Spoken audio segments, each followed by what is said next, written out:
Okay, in this lecture we're going to finish the remaining sections of Chapter 9, just the terms that are in the remaining sections 9.4 to 9.6. Okay, no real math for this video. Okay, Section 9.4 talks about the term limiting reactant. When you have a chemical reaction and you have two reactants, one reactant is completely used up. The other reactant is excess. When the one reactant is completely used up, the reaction stops because it has nothing else left to react with. If one of them is used up, then you can't have a reaction.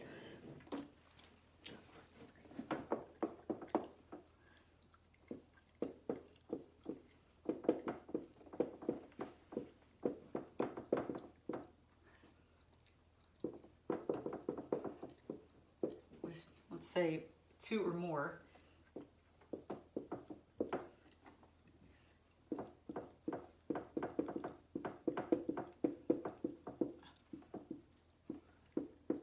One reactant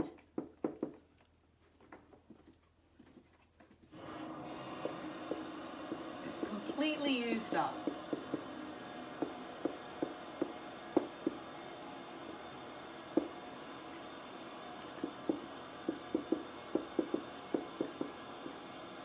This is the limiting reactant.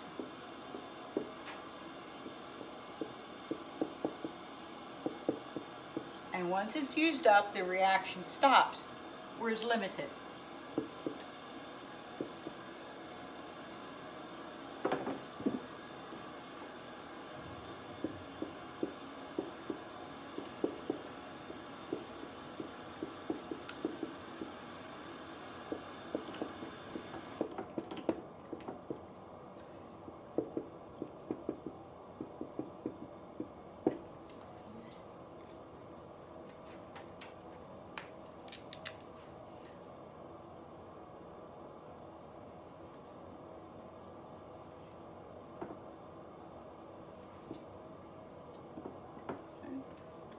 The other reactant, or plural reactants, if there happens to be more than one, are called the excess reactants.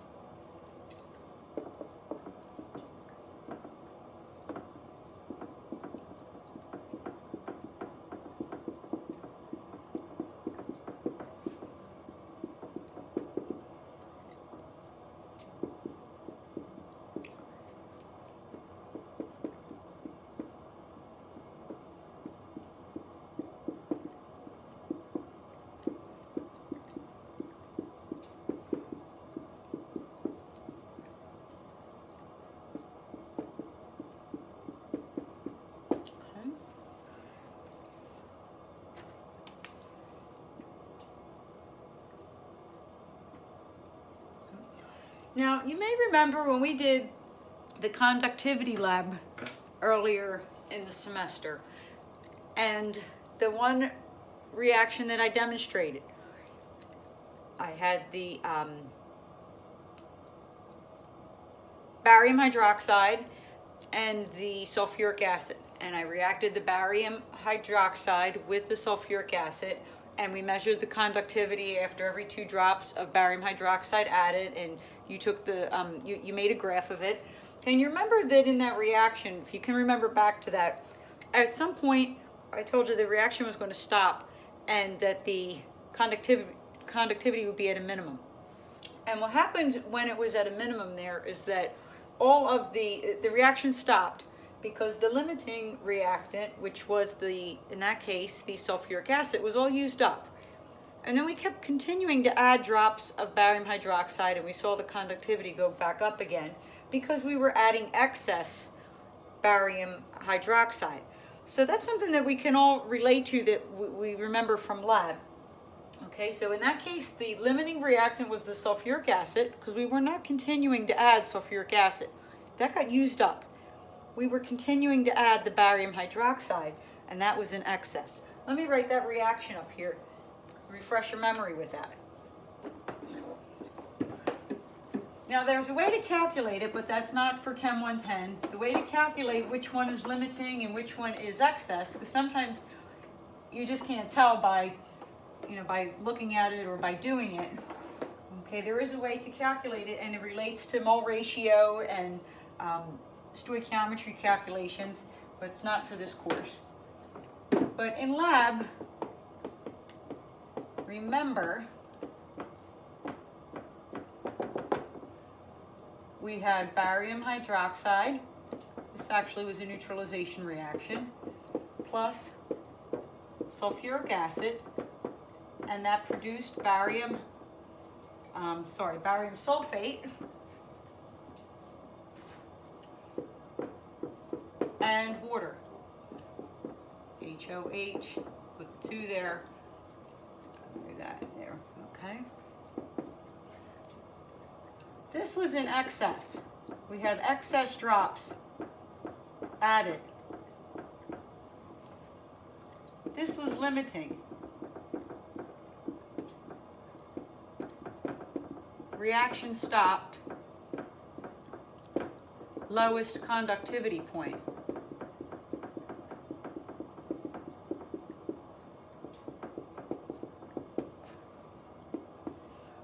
So remembering that lab that we had done, I think it was experiment 4. I think it was experiment 4, conductivity lab. Okay. But the book gives some examples too. The book says if you have so many slices of bread and and 1 jar of peanut butter, and let's say that all the slices of bread get used up, well then the slices of bread would be your limiting reactant. You can't make any more peanut butter sandwiches if you have, so many slices of bread and a big jar of peanut butter and all the slices of bread get used up. So that's an example the book uses. Okay. So just understanding the terms limiting and excess is all that we want to really get across in Chem 110. There's some other terms in Chapter 9. Okay, the terms actual yield, theoretical yield, and percent yield.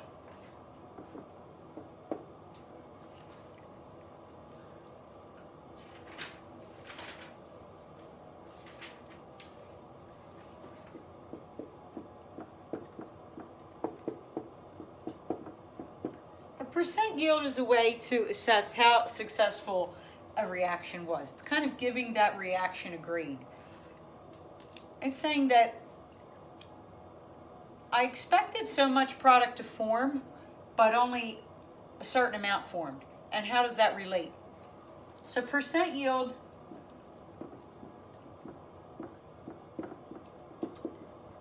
compares the actual yield, okay, the actual amount of product formed,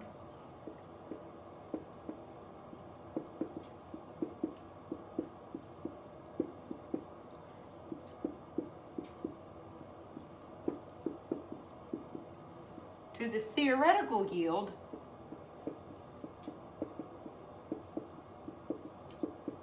which is the amount that you expect it to form.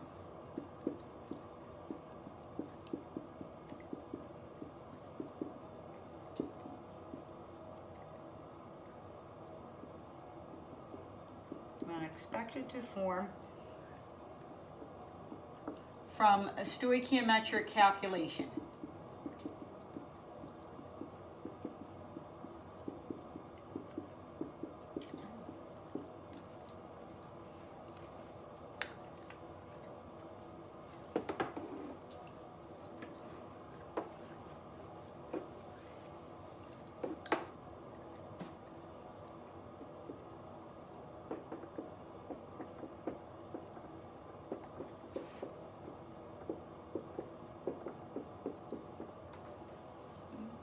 I have a reaction up here. Magnesium metal reacting with 2 moles of hydrochloric acid yields magnesium chloride and hydrogen gas. Okay, this would have been an experiment that we would have done in lab in person, but you'll see that there's the online lab showing the technique of that. Okay, but so you have a metal that you're reacting with an acid, and let's say that you need to determine the, you're looking at the hydrogen here.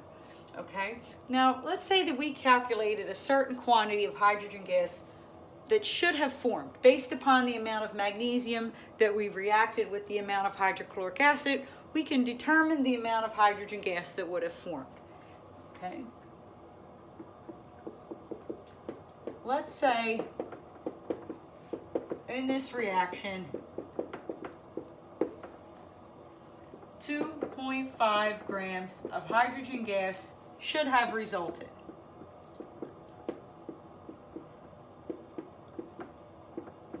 Okay, and that would be our theoretical yield.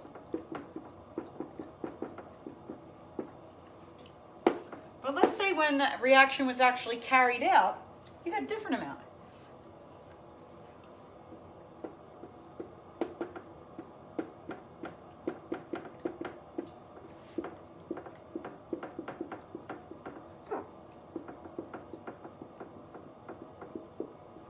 Let's say when you actually did the reaction, you got only 2.1 grams actually formed. Okay, so let's say in this reaction, 2.5 grams of hydrogen, this is gas, should have formed, your theoretical yield. When the reaction was done, however, only 2.1 grams actually formed. Calculate the percent yield. What is the percent yield?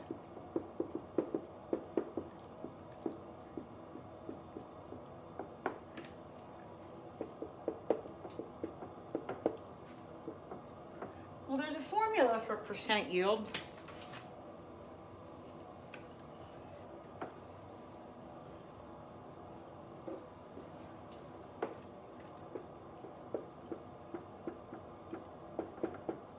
Percent yield is the ratio of the actual yield to the theoretical yield times 100. So we know when this reaction was carried out that we only have 2.1 grams forming. But we know that by the calculation, okay, which was done, okay, already, that we should have had 2.5 grams. Multiply that ratio by 100 to get your percent yield.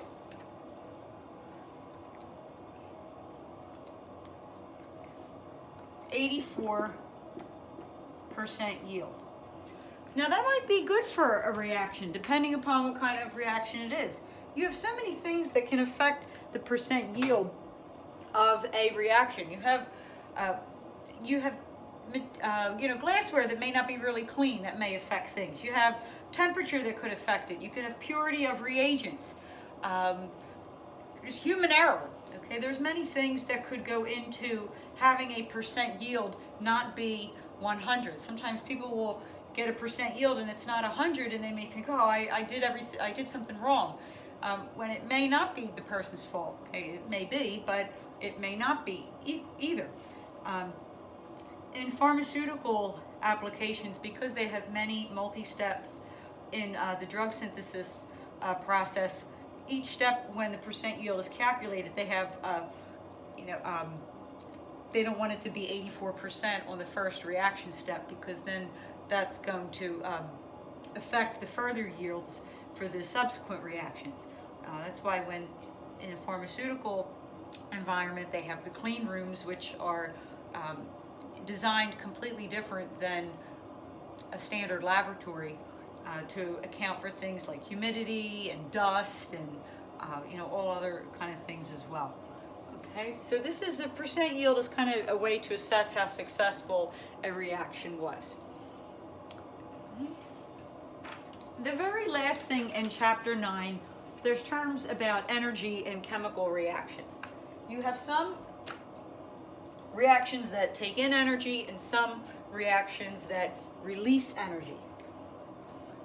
And let's talk about those terms that are associated with that.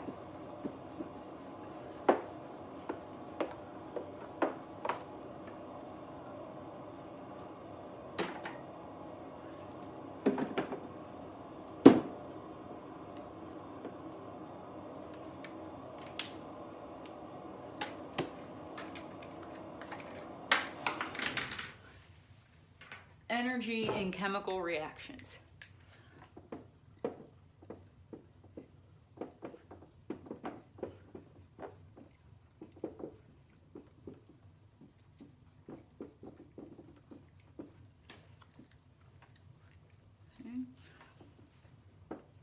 Exothermic reactions release energy. Energy is written as a product. The prefix exo meaning out, exit, exile. Okay.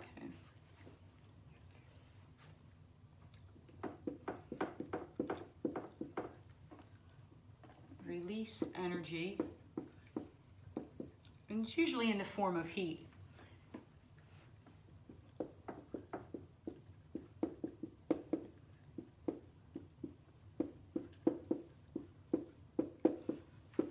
Energy is a product.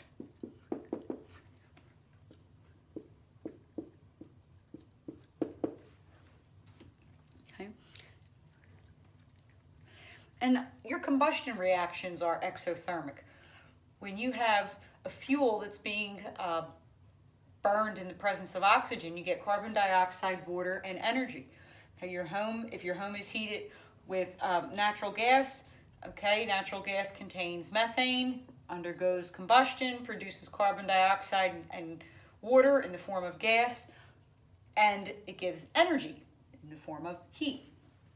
If you have a propane grill that you use to cook food, reacts with oxygen, forms carbon dioxide and water in the forms of gas, and energy to cook the food.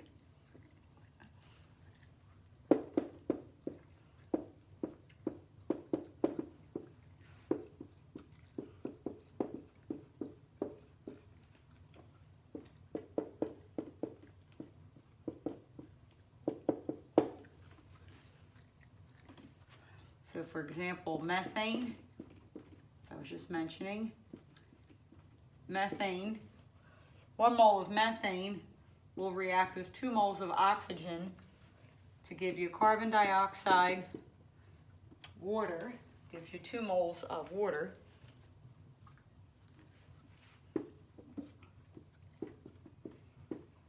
and gives you heat.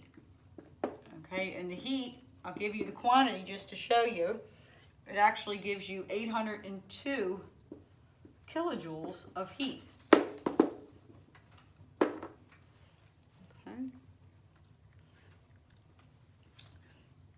So we have the amount of heat, the change in heat, okay, delta H, negative 802 kilojoules, meaning the change in heat, the negative sign means 802 kilojoules released. Okay, so that negative sign means heat is released. Okay, the energy is a product. Okay, you see that the heat quantity is a product. Okay. So I have here one of these instant hot packs, and I usually demo with the hot hands and pass it around the room, but I can't do that now. So this is another example here. So you basically, this works a little differently than hot hands. So it says to squeeze it here, and then within seconds it goes up to 50 degrees Celsius. Okay.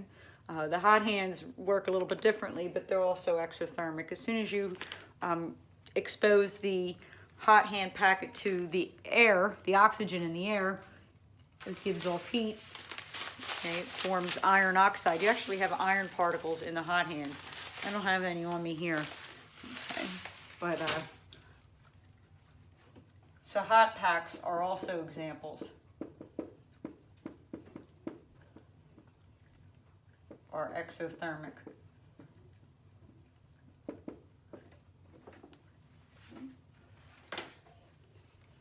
Then the other type of reaction that relates to energy is the reverse, an endothermic reaction. Endothermic means that it absorbs energy, absorbs heat, and the prefix endo meaning to endure. And in those types of reactions, we see that the heat quantity is written as a reactant.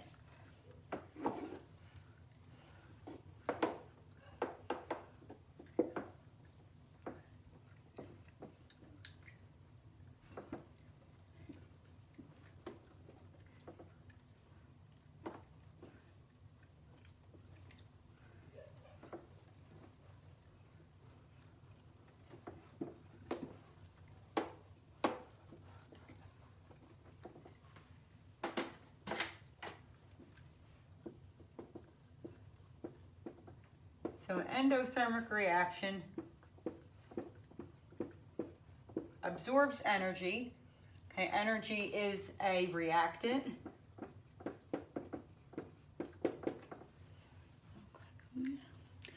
And decomposition reactions tend to be endothermic.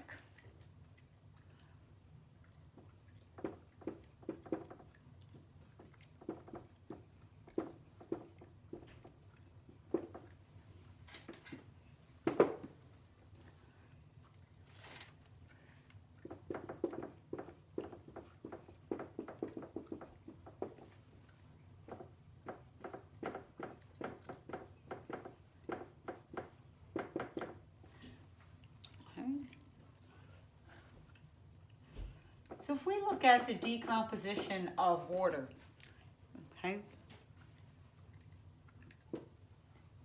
you need 484 kilojoules to break down 2 molecules of water into their elemental hydrogen and oxygen.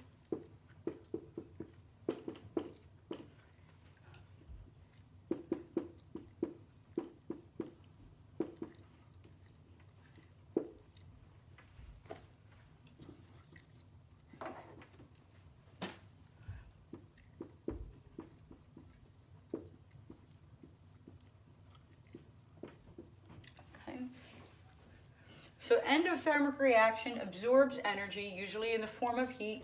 The energy is a reactant. Many decomposition reactions are endothermic. So to take water and to break it down into hydrogen and oxygen, you need 484 kilojoules per 2 moles of water to break it down into hydrogen and oxygen. So the change in heat would be written as a positive quantity because the heat is absorbed. Okay. An example of an endothermic reaction would be the opposite, the cold packs. These instant cold packs, they usually have ammonium nitrate crystals or calcium nitrate crystals, depending upon how they're made. Okay, but you may have seen these before. They sell them in the first aid section. So if you have a bruise and there's swelling, what you would do is you have the crystals, okay, and then inside the pouch you have another pouch filled with water. And when you break that inner pouch, what happens is that you have an endothermic reaction. It starts to get cold right away when it forms that solution there. So if you were to break this, okay, and usually I do this in class. I break it in front of the class, so we pass it around and everybody feels how cold it is, but we can't do that right now. This would be an example of an endothermic reaction. It's pulling in the heat from the surroundings so that when you're touching it, it is cold. Okay. All right. Okay, so this concludes Chapter 9 content. All right, the subsequent lecture will be, video lecture will be Chapter 11 with the gas laws, and that's all math. So that's for the next lecture. Okay, everybody, if you have questions, you know how to get a hold of me. The comments are disabled because I don't want internet trolls writing all kind of nonsense. So if you have questions, you know how to get a hold of me. If you want me to explain something to you, we can set up a Zoom meeting, okay? Whatever works, okay? All right, let me show this.